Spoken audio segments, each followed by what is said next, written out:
Hey, good morning, everybody.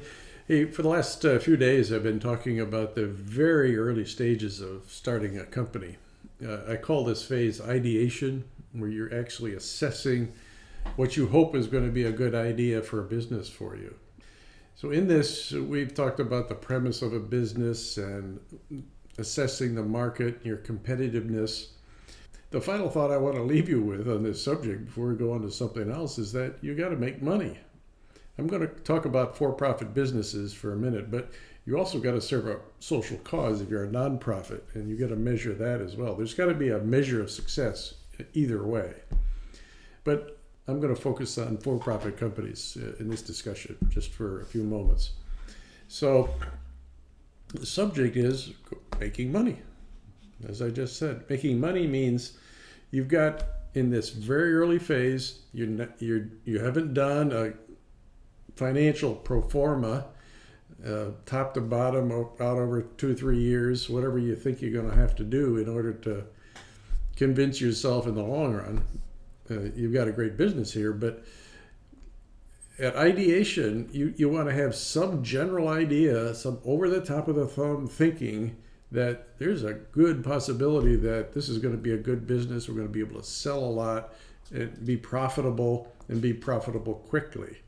So when I say making money, I'm really focused on the profit at the end of it all. So I want to take you through this over top of the thumb kind of view of things that you could actually do for yourself.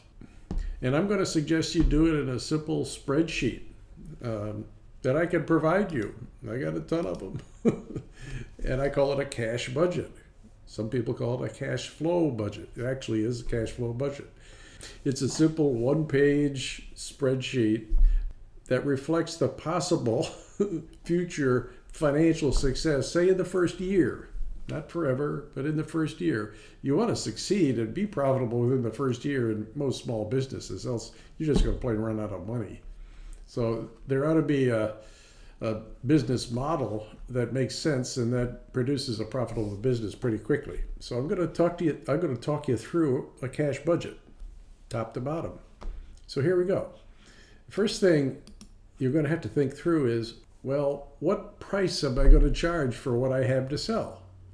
If you're a product company, you can base your price estimate on what other people are selling some similar products for. You may even, in your early interviews with customers, you might have tested price sensitivity. So there's several ways you can make a reasonable guess of how much you can sell a product for. Single price. Come up with one number, have it be conservative. If you're a services company, now it's an estimate of a total price for a consulting services engagement that you'll have to kind of think through. Well, my engagements are going to be in the average of 2 to 3 months. I'm going to be charging $100 an hour. And these engagements are going to be some number of hours per engagement. So you multiply your hourly rate times the number of hours for a typical engagement. You'll call that your average selling price for a single services engagement.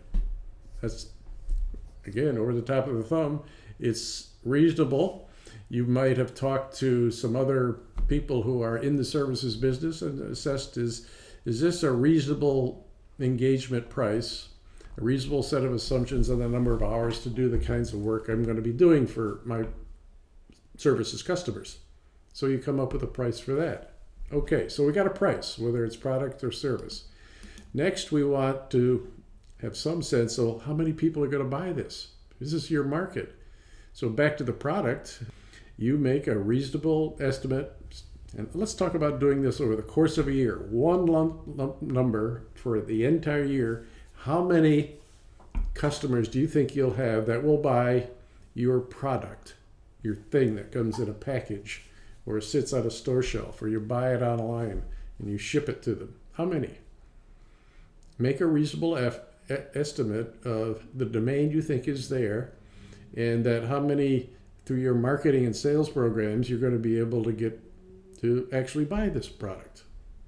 So that's a number of buyers over the course of a year. If it's a services engagement, you could figure that, we could, based on the number of service professionals you're going to have and the length of time it's going to take to conduct a single services engagement, that you could do 2 or 3 of these a year, maybe more, maybe less, times the number of people that you got performing the services. So it's number of people times your average selling price for the service. You got a potential revenue number for a service. See how simple this is? It's pretty rough. It's cutting this with a hacksaw, even probably worse. So a chainsaw. This is not done with a scalpel, but it will give you some general idea of how much revenue we're talking about for this. If you've got a company that has both products and services, add them together for the course of a year. Now we've got the number of buyers figured out, and I just told you how to calculate sales revenue. It's the price times the number of buyers, the number of things we sold. In our spreadsheet, our cash budget, we've got the top line figured out. At the top of the cash budget is the revenue number for the year for all of what you sell them for the year. It's one single number. We're going to do it an annual budget, just one column in this spreadsheet.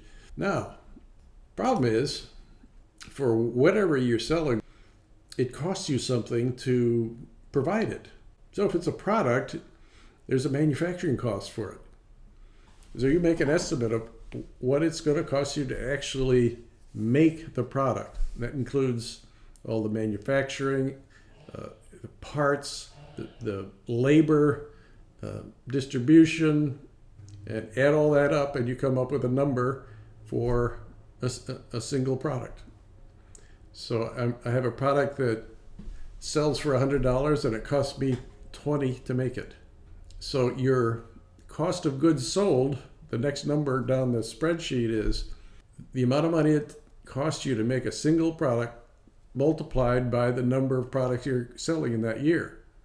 So put that right underneath the sales revenue number, and then subtract the cost to make the product from the revenue. That produces a number is called gross profit. It's what money you have left after you sold the product and accounted for what it cost you to make it in the first place.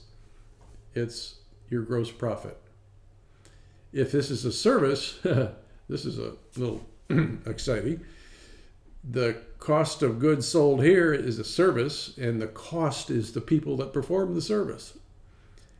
Now, this one can be done quite easily. The typical services businesses are going to be in the neighborhood of 70% of the revenue is going to go towards paying the people that perform the service.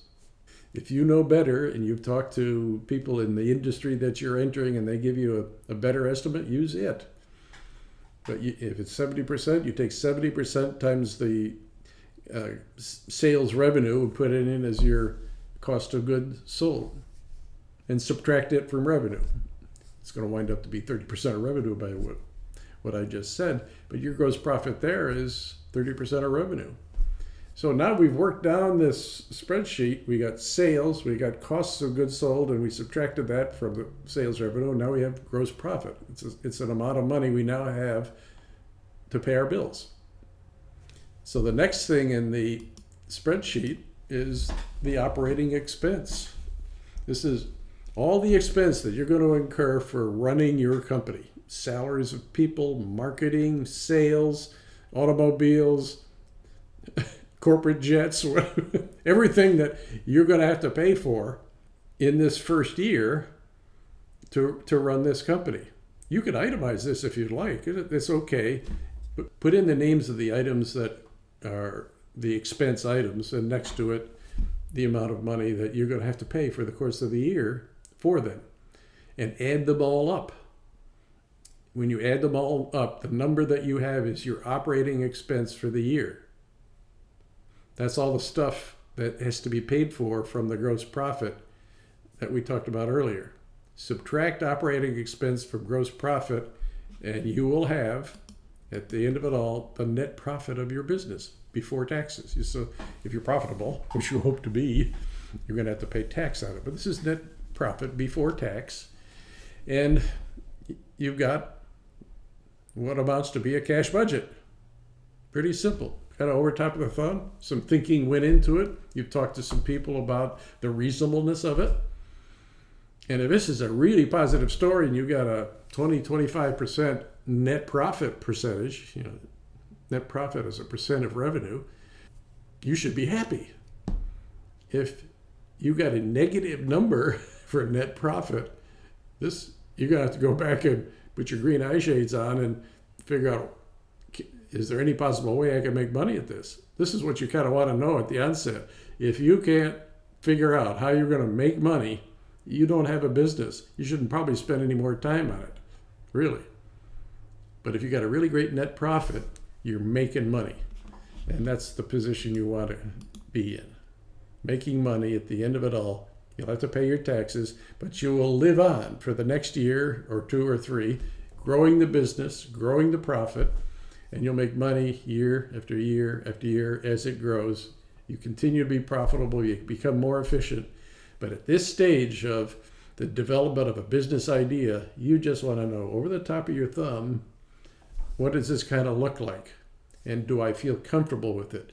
And you bounce it off a few people that kind of know this kind of business and help you do a reasonableness check on your cash budget analysis.